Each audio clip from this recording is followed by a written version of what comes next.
Bismillahirrahmanirrahim. Sahi Bukhari, book number 1, volume number 1, from the book of Revelations, Hadees number 3.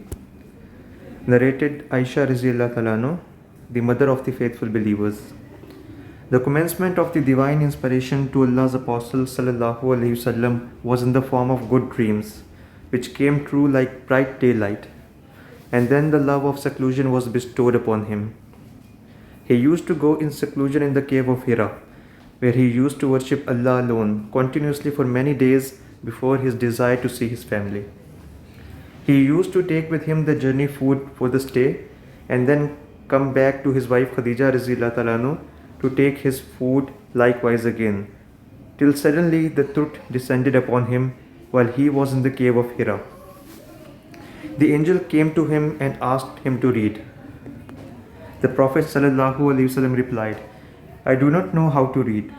The Prophet ﷺ added, the angel caught me forcefully and pressed me so hard that I could not bear it anymore.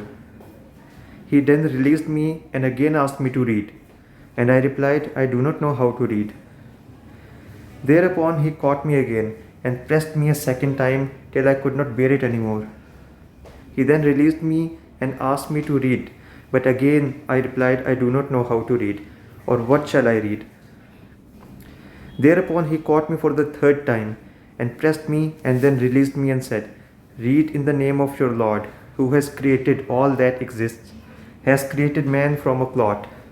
Read, and your Lord is the most generous. Then Allah's Apostle ﷺ returned with the inspiration and with his heart beating severely. Then he went to Khadija Riziyallahu Ta'ala anha and said, cover me, cover me. They covered him till his fear was over, and after that he told her everything that had happened and said, I feared that something may happen to me. Khadija Riziyallahu Ta'ala anha replied, never, by Allah. Allah will never disgrace you. You keep good relations with your kith and kin. Help the poor and the destitute. Serve your guests generously and assist the deserving calamity-afflicted ones. Khadija Riziyallahu Ta'ala anha then accompanied him to her cousin Warqa bin Nawfal, who during the pre-Islamic period became a Christian and used to write the writing with Hebrew letters. He would write from the Gospel in Hebrew as much as Allah wished him to write. He was an old man and had lost his eyesight. Khadija Riziyallahu Ta'ala anha said to Warqa, listen to the story of your nephew, O my cousin. Warqa asked, O my nephew, what have you seen? Allah's Apostle ﷺ described whatever he had seen. Warqa said, this is the same one who keeps the secrets, Angel Gabriel, who Allah had sent to Moses ﷺ. I wish I were young and could live up to the time when your people would turn you out.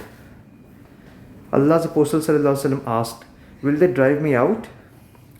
Warqa replied in the affirmative and said, anyone who came with something similar to what you have brought was treated with hostility. And if I should remain alive till the day when you will be turned out, then I would support you strongly. But after a few days, Warqa died, and the divine inspiration was also paused for a while. Narrated Jabir bin Abdullah, while talking about the period of pause in Revelation, reporting the speech of the Prophet ﷺ. While I was walking, all of a sudden I heard a voice from the sky. I looked up and saw the same angel who had visited me at the cave of Hira, sitting on a chair between the sky and the earth. I got afraid of him and came back home and said, wrap me in blankets. And then Allah revealed the following holy verses of Quran. O you, Muhammad, wrapped up in garments, arise and warn the people against Allah's punishment. Up to and desert the idols. After this, the revelation started coming strongly, frequently, and regularly.